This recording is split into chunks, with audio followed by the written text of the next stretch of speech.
हरे कृष्णा, राधे राधे दोस्तों। आप सभी को कार्तिक मास की हार्दिक शुभकामनाएं। आज से आप हमारे चैनल पर प्रतिदिन नियम से सुनेंगे कार्तिक मास महात्म्य की कथाएं। तो आइए शुरू करते हैं। कार्तिक मास व्रत कथा महात्म्य का दूसरा अध्याय। कार्तिक मास व्रत कथा के दूसरे अध्याय में भगवान ऋषि सूत जी नारद जी को आगे बताते हैं कि भगवान कृष्ण ने बताया कि जब गुणवती के पति को राक्षस द्वारा मार दिया गया तो वह बहुत दुखी हुई। श्री कृष्ण चंद्र जी ने कहा, हे देवी गुणवती, अपने पिता और स्वामी को राक्षस द्वारा मारे जाने का संवाद सुनकर पिता और पति के क्लेश से दुखित होकर करुण विलाप करने लगी। हाय नाथ, हाय पिता, हमको त्याग कर तुम कहाँ चले गए हो? मैं अकेली कन्या हूँ, आप लोगों के बिना असहायनी मैं अब क्या करूँ? अब मेरे भोजन और वस्त्रादिकों की व्यवस्था कौन करेगा? घर में स्नेह पूर्वक पालन पोषण कौन करेगा? मैं कुछ भी नहीं कर सकती। मुझ विधवा की रक्षा कौन करेगा? मैं मूर्ख कहाँ जाऊं? कौन मेरे दुख को दूर करेगा? कहाँ रहूं? क्या करूं? हाय देव, मुझ पर ऐसा कोप हुआ, अब कैसे जीऊं? और मैं बड़ी ही पापिनी हूँ। श्री कृष्ण जी ने कहा कि इस तरह रोती हुई वह मृगी की तरह व्याकुल होकर अपने को भाग्यहीन, असुखी, आशाहीन, जीवनहीन कहती हुई बोली कि अब मैं किसकी शरण में जाऊं जो मेरे दुख को हरे। तत्पश्चात वायु से आहत केले के वृक्ष की तरह वह पृथ्वी पर गिर पड़ी। अधिक देर बाद होश में आई, फिर भी अत्यंत करुण विलाप कर बहुत विकल होकर शोक महासागर में डूब गई। अपने घर की सारी वस्तुएं बेचकर सावधानी के साथ उसने अपने पिता और पति की यथाशक्ति श्राद्धिक क्रिया की। उसके पश्चात उसे पुरी में निवास करती हुई वह विष्णु भगवान की भक्ति में तत्पर होकर शुद्ध तथा शांत स्वभाव से अपनी इंद्रियों को अपने वश में करके वहीं रहने लगी। उसने जन्म से लेकर मरण तक एकादशी का व्रत तथा कार्तिक मास का विधिवत सेवन किया। हे प्रिय, ये दोनों एकादशी और कार्तिक व्रत हमें बड़े ही प्रिय हैं।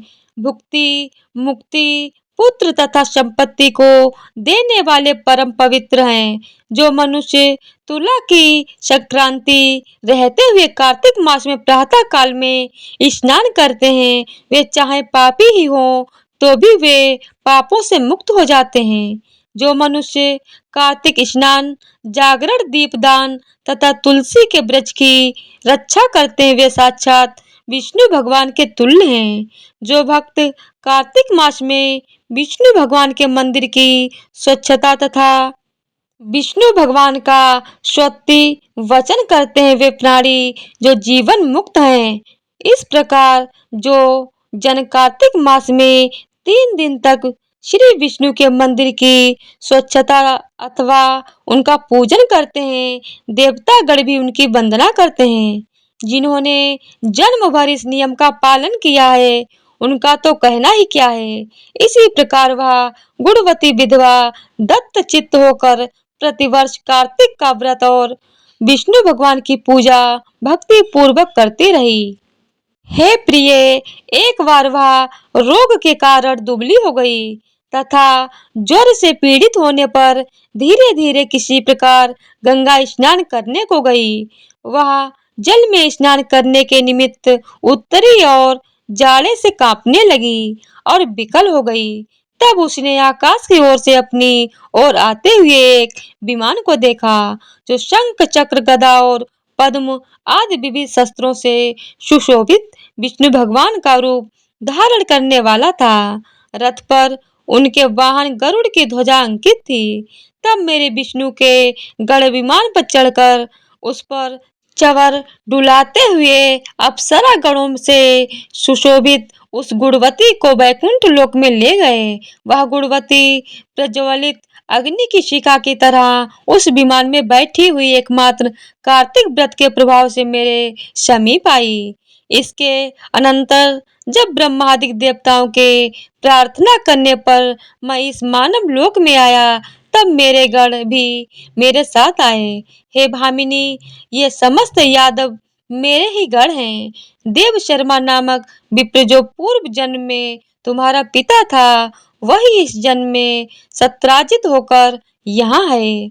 जो पूर्व जन्म में तुम्हारे पति चंद्र शर्मा थे, वही अक्रूर हुए। और हे स्वामिनी, तू ही वह गुणवती है। कार्तिक व्रत के पुण्य से ही तू मुझे अति प्यारी है। हे शुभे, पूर्व जन्म में मेरे मंदिर के द्वार पर तुमने तुलसी का बगीचा लगाया था। उसी पुण्य के प्रभाव से तुम्हारे घर में यह कल्प वृक्ष सुशोभित हो रहा है। पूर्व जन्म में जो तुमने कार्तिक मास में दीपदान किया था, इसी कारण तुम्हारे शरीर में शोभा और तुम्हारे घर में साक्षात अचल लक्ष्मी निवास करती हैं।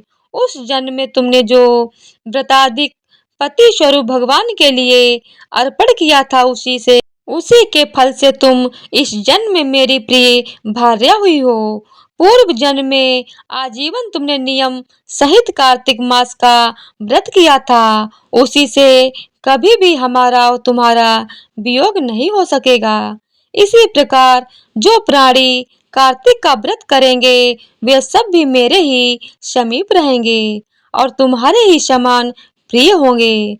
यज्ञ, दान, व्रत तथा तपस्या करने वाले मनुष्यों को जो फल प्राप्त होता है, वह कार्तिक व्रत के पुण्य फल का 16वां भाग भी नहीं होता। श्री सूत जी बोले, इस प्रकार सत्यभामा श्री कृष्ण भगवान से अपने पूर्व जन्म संबंधी पुण्य के प्रभाव का वृत्तांत सुनकर प्रसन्न हुई तथा सारे संसार के आदि कारण भगवान श्री कृष्ण चंद्र जी को प्रणाम करके बोली। तो इसी प्रकार कार्तिक मास व्रत कथा महात्म्य का दूसरा अध्याय संपूर्ण हुआ। बोलिए राधे राधे, जय श्री कृष्णा। तो अब तुलसी चालीसा पाठ और लाभ। कार्तिक में पाठ विशेष लाभकारी है। श्री तुलसी महारानी करूं विनय सिर नाय, जो मम हो संकट विकट दीजे मात नशाय। नमो नमो तुलसी महारानी, महिमा अमित न जाए बखानी। दियो विष्णु तुमको सन्माना, जग में छायो सुयश महाना। विष्णु प्रिया जय जयति भवानी, तिहु लोक की हो सुख खानी। भगवत पूजा कर जो कोई, बिना तुम्हारे सफल न होई। जिन घर तब नहीं होई निवासा, उस पर करई विष्णु नहीं वासा। करे सदा जो तब नित सुमिरन, तही के काज होए सब पूरन। कार्तिक मास महात्म तुम्हारा, ताको जानत सब संसारा। तब पूजन जो करें कुमारी, पावे सुंदर वर सुकुमारी। कर जो पूजन नित प्रिय नारी, सुख संपत्ति से होए सुखारी। वृद्धा नारी करे जो पूजन, मिले भक्ति होवे पुलकत मन। श्रद्धा से पूजे जो कोई, भवनिधि से उतरे जावे सोई। कथा भागवत यज्ञ करावे, तुम बिन नहीं सफलता पावे। छायो तब प्रताप जग भारी, ध्यावत तुम्हि सकल चितधारी। तुम्हि मात यंत्रन तंत्रन, सकल काज सिद्धि होवे क्षण में। औषधि रूप आप हो माता, सब जग में तब यश विख्याता। देवी ऋषि मुनि और तपधारी, करत सदा तब जय जयकारी। वेद पुराणन तब यश गाया, महिमा अगम पार नहीं पाया। नमो नमो जय जय सुखकारिणी, नमो नमो जय दुख निवारिन। नमो नमो सुख संपत्ति देनी, नमो नमो अग काटन छेनी। नमो नमो भक्तन दुख हरनी, नमो नमो दुष्टन मद छेनी। नमो नमो भव पार उतारिणी, नमो नमो परलोक सुधारिणी। नमो नमो निज भक्त उबारिणी, नमो नमो जन काज सवारिणी। नमो नमो जय कुमति नशावनी, नमो नमो सुख उपजावनी। जयति जयति जय तुलसी माई, ध्याऊं तुमको शीश नवाऊं। निज जन्म जानि मोहि अपनाओ, बिगड़े कारज आप बनाओ। करूं विनय मैं मात तुम्हारी, पूर्ण आश करो हमारी। चरण चरण कर जोरी मनाऊं, निश दिन तेरे ही गुण गाऊं। करहु मात या अब मोह पर दाया, निर्मल होए सकल मम काया। मंगू मात या बर दीजय, सकल मनोरथ पूर्ण कीजय। जनऊ नहीं कुछ नेम आचारा, क्षमऊ मात अपराध हमारा। बरहाबास करे जो पूजा, तह सम जग में और न दूजा। प्रथमई गंगा जल मगवावे, फिर सुंदर स्नान करावे। चंदन अक्षत पुष्प चढ़ावे, धूप दीप नैवेद्य लगावे। करे आचमन गंगा जल से, ध्यान करे हृदय निर्मल से। पाठ करे फिर चालीसा की, स्तुति करे मात तुलसा की। यह विधि पूजा करे हमेशा, ताके मन रहे कलेशा। करे मास कार्तिक का साधन, शोभे नित पवित्र सिद्ध हुई जाई। है यह कथा महासुखदाई, पढ़े सुने सो भव तर जाई। तुलसी मैया तुम कल्याणी, तुमरी महिमा सब जग जानी। भावन तुझे माँ नित नित ध्यावे, गा गा कर माँ तुझे रिझावे। यह तुलसी चालीसा पाठ करे जो कोई, गोविंद सो फल पावई जो मन इच्छा होई। बोलिए तुलसी महारानी की जय हो। तो इसी प्रकार से तुलसी चालीसा संपूर्ण हुआ। बोलिए राधे राधे। तो आज की वीडियो अगर आप लोगों को पसंद आई हो तो वीडियो को लाइक शेयर और चैनल को सब्सक्राइब कर दीजिएगा और हमारे चैनल को अपना बहुत सारा प्यार दीजिएगा।